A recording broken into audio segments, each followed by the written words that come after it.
Even with an Oscar on the mantle for transforming into rocker Freddie Mercury in Bohemian Rhapsody, Rami Malek was understandably intimidated entering the hallowed halls of Bond villainy in No Time to Die, in theaters Friday.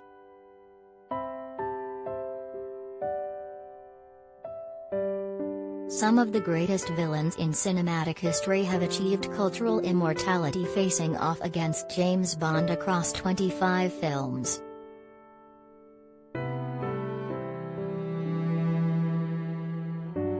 It is, of course, daunting thinking about the rich legacy, says Malek, who was given license to create his eerily contained Lucifer Safin, working in collaboration with director Cary Joji Fukunaga.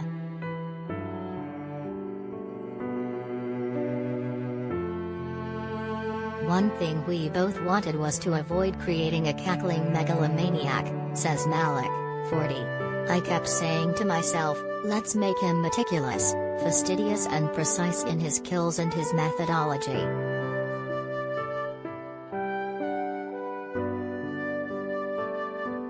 So who is Lucifer Safin, the new supervillain who threatens the world and James Bond in Daniel Craig's last ride as the super spy? We explore.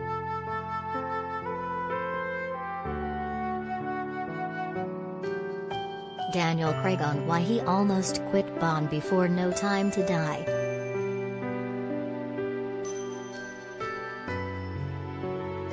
How Malek found his way to Bond.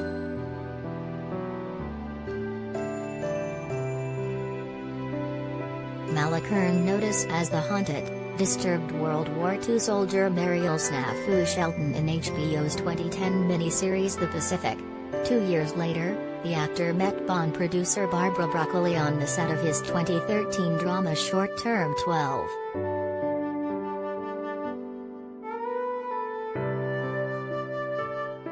She sat with me at a table for lunch and said, "One day, we're going to work together." Malek recalls. She held on to her promise. Which is really cool.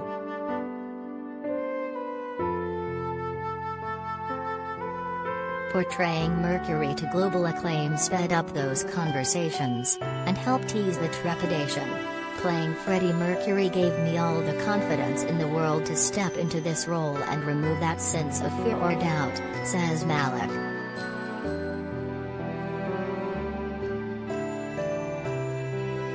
Safin's villain face required hours of work.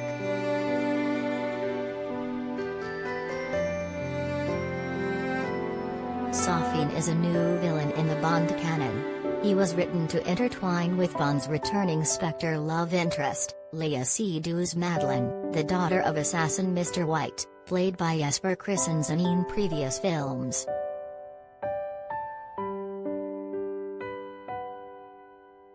The villain's No Time to Die backstory reveals that Mr. White poisoned Safin's entire family with deadly dioxin, with only young Safin, Malek, surviving.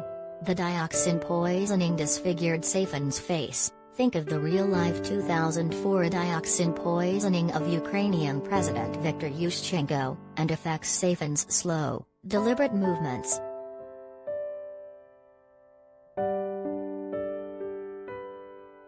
Grown-up Safin comes for revenge on a global scale, stealing a DNA-triggered government bioweapon developed off the books by MI6. He plans to unleash the gas from his own private island.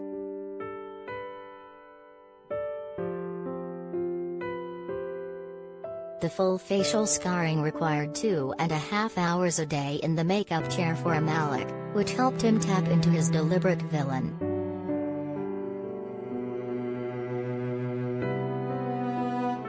I took the time in the chair to be very still, very centered, says Malek. That would lead me right into the correct path every day on set.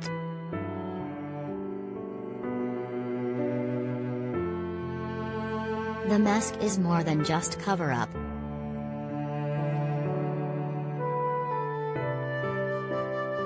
Safin's white mask is creepy as heck, but it's not worn out of vanity to cover his face.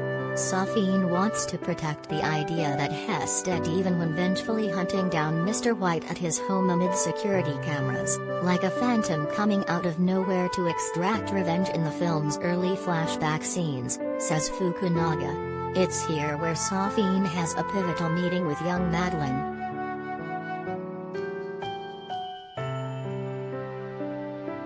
Rami only revealed the rest of the character, down to the slightly Eastern European accent, shooting Safin's first scenes with Sidhu's adult Madeline.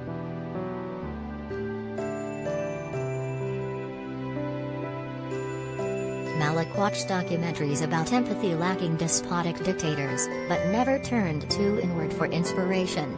Life-destroying villains are not in my DNA. Thankfully, this character transformation was a stretch, says Malek. Usually I can find some part of my soul that I can attach. There were moments of that with Safin, but they were fleeting.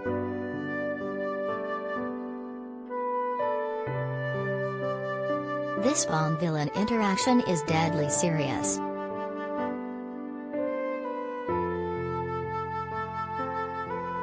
Bond fans live for the moment when 007 faces off with the resident villain. For his turn, Malek kept his performance subdued in No Time to Die.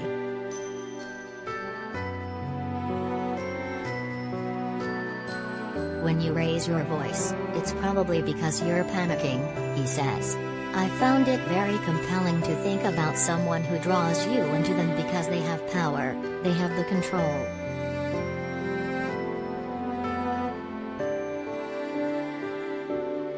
The actor went so far as to strip out any banter from the dialogue, which is standard for Bond interactions.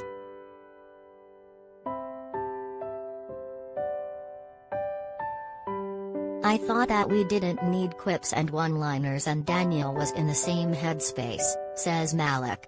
A few years ago, I might have said, give me more jokes. But the importance of the moment is as serious as it could possibly be and has ever been for James Bond.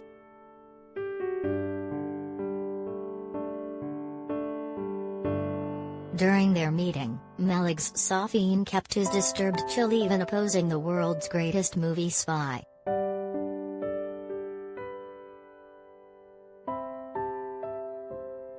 I kept reminding myself that James Bond might be powerful and a hero to all, says Malek. But there is no greater adversary, greater power or more intelligent human being than Safin. That's his vision of himself.